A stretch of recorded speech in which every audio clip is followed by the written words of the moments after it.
Olá, seja muito bem-vinda, muito bem-vindo ao 4º episódio do Tramas Sociais.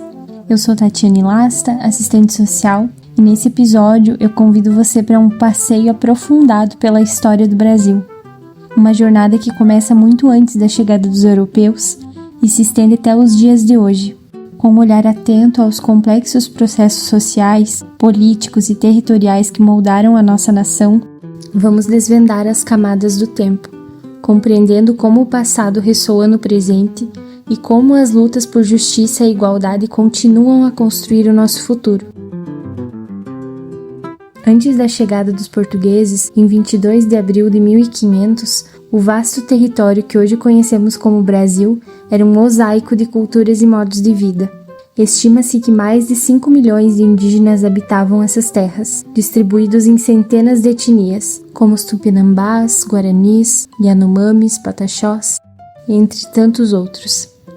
Esses povos não eram homogêneos, eles possuíam línguas, crenças e organizações sociais distintas, mas compartilhavam um profundo respeito pela natureza e uma vida comunitária que contrastava drasticamente com os valores europeus que viriam a ser impostos. Eles viviam em harmonia com o ambiente, dominando técnicas de agricultura sustentável, como o cultivo da mandioca, do milho, do feijão, que garantiam sua subsistência sem esgotar os recursos naturais. A caça, a pesca e a coleta eram práticas essenciais, realizados com conhecimento profundo dos ciclos da natureza. Suas aldeias, muitas vezes grandes e sedentárias, eram organizadas em torno de laços de parentesco e de lideranças comunitárias, onde a terra era vista como um bem coletivo e não como uma propriedade individual. A espiritualidade estava intrinsecamente ligada à natureza, com rituais e mitos que celebravam a conexão com o cosmos e os ancestrais. Era uma sociedade rica com saberes milenares, uma rica oralidade e uma profunda compreensão do equilíbrio entre o ser humano e o meio ambiente. Com a chegada da frota de Pedro Álvares Cabral, em 22 de abril de 1500, a vida desses povos originários foi violentamente interrompida. O que se seguiu não foi um descobrimento, mas sim uma invasão e um processo de colonização brutal, marcado pela exploração desenfreada das riquezas naturais e pela imposição de uma nova ordem social, econômica e religiosa. A coroa portuguesa, buscando expandir o seu império e acumular riquezas, implementou um sistema colonial baseado na monocultura, inicialmente o pau-brasil e depois a cana-de-açúcar, e na exploração da mão de obra. A colonização foi sinônimo de escravização e apagamento das culturas originárias. Os indígenas que resistiam bravamente à invasão de suas terras e à tentativa de submissão foram dizimados por doenças trazidas pelos europeus, para as quais não tinham imunidade, e pela violência dos colonizadores. A resistência indígena se manifestou de várias formas, desde fugas, de revoltas, até a manutenção de suas tradições e línguas, mesmo sob forte repressão.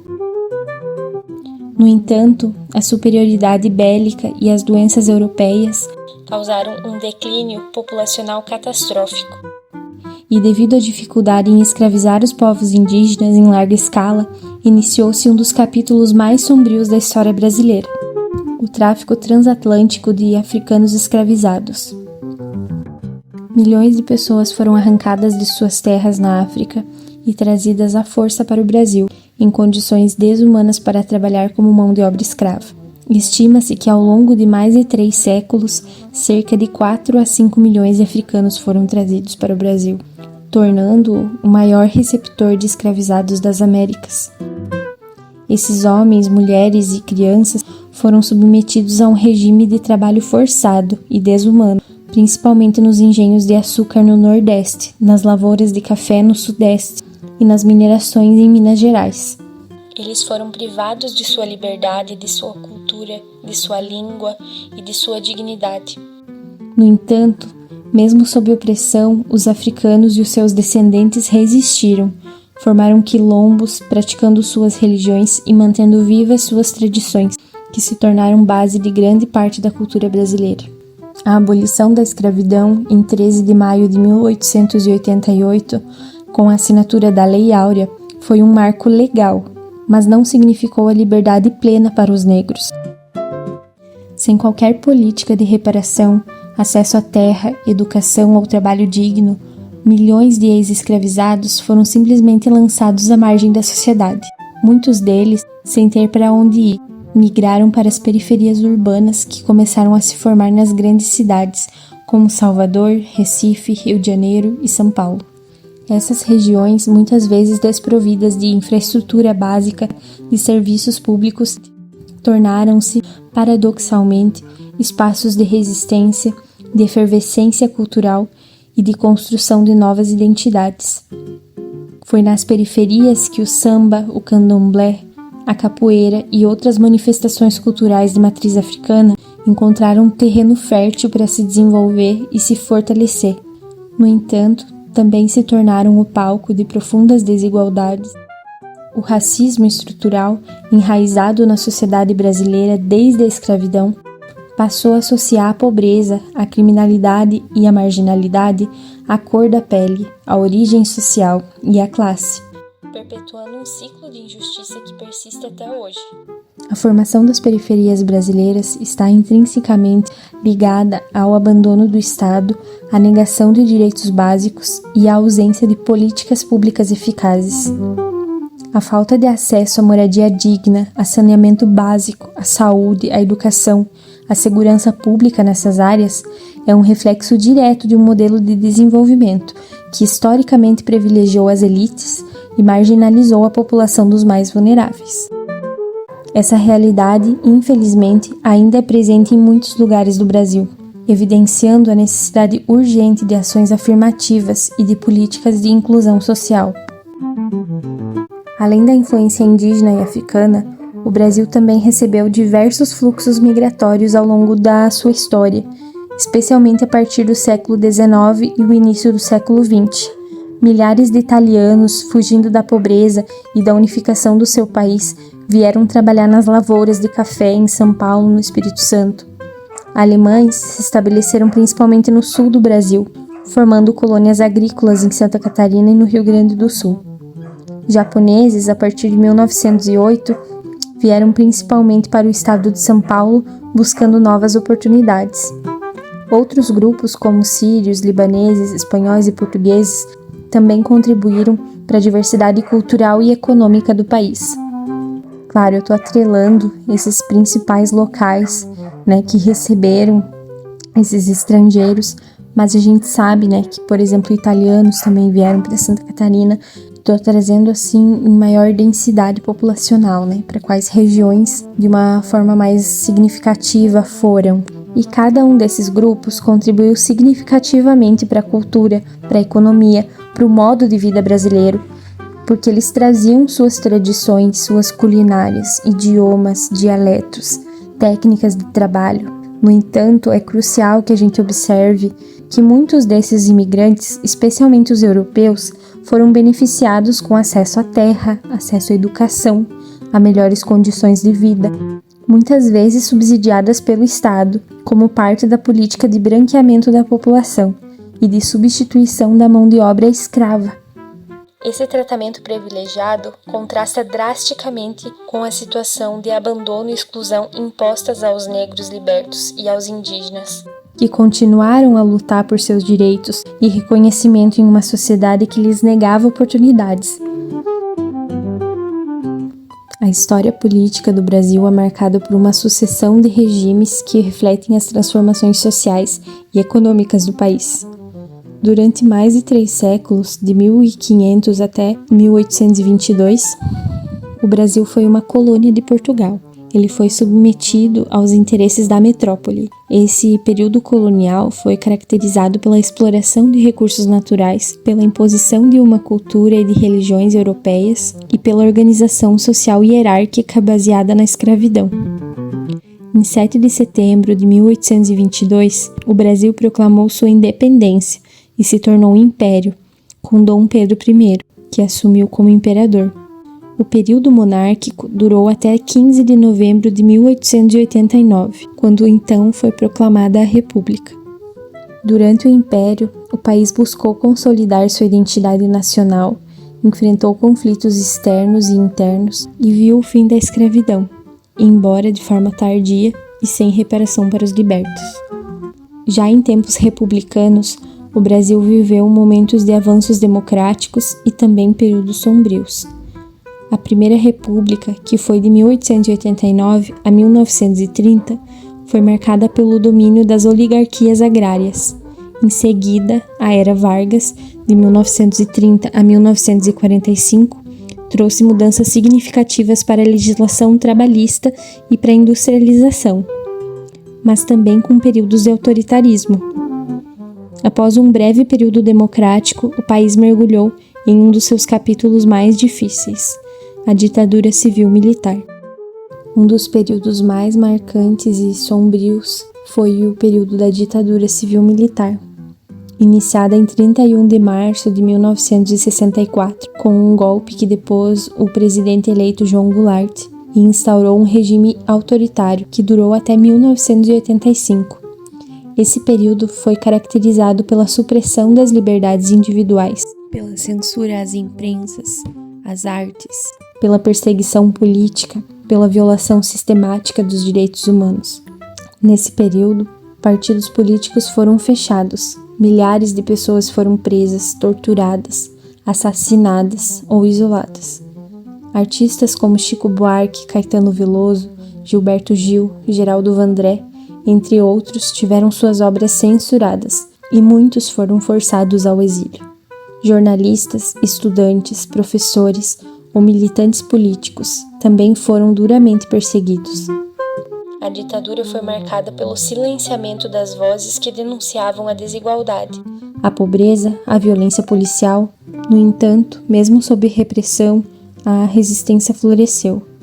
Movimentos sociais, estudantis, sindicais e artísticos se articularam, muitas vezes clandestinamente, para lutar pela redemocratização do país. A campanha pelas diretas já, em 1984, mobilizou milhões de brasileiros e foi um marco na luta pelo retorno da democracia, culminando no fim do regime militar, em 1985.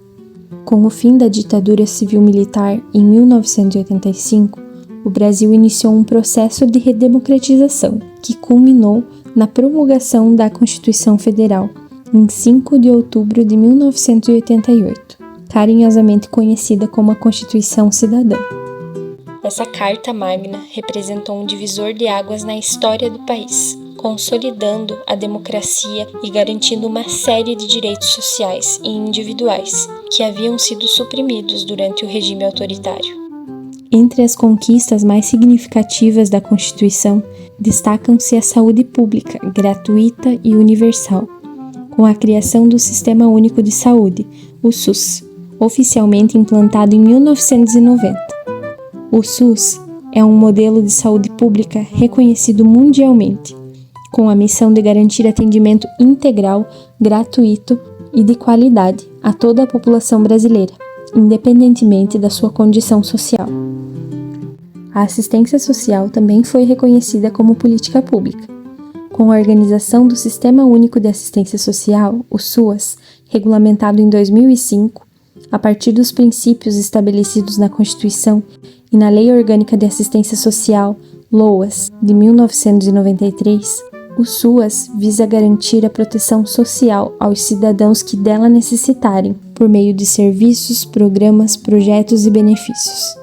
A educação pública, embora prevista desde muito antes, ganhou mais consciência e diretrizes claras com a Constituição de 88, que estabeleceu a educação como um direito de todos e dever do Estado e da família. Leis como a Lei de Diretrizes e Bases da Educação Nacional, LDB, e o Fundo de Manutenção e Desenvolvimento da Educação Básica e de Valorização dos Profissionais da Educação, Fundeb, foram criadas para ampliar o acesso à escola e ao ensino superior, buscando reduzir as desigualdades educacionais. Apesar das dores, das injustiças e das desigualdades históricas, o povo brasileiro nunca deixou de resistir. A história do Brasil é também a história de inúmeros movimentos sociais e de resistência, que ao longo dos séculos lutaram e continuam a lutar por por um país mais justo e igualitário.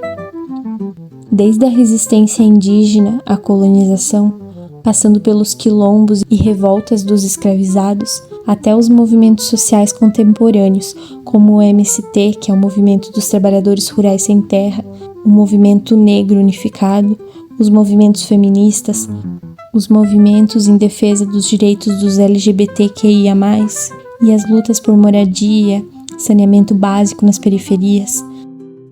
A capacidade de organização e de mobilização popular tem sido uma força transformadora.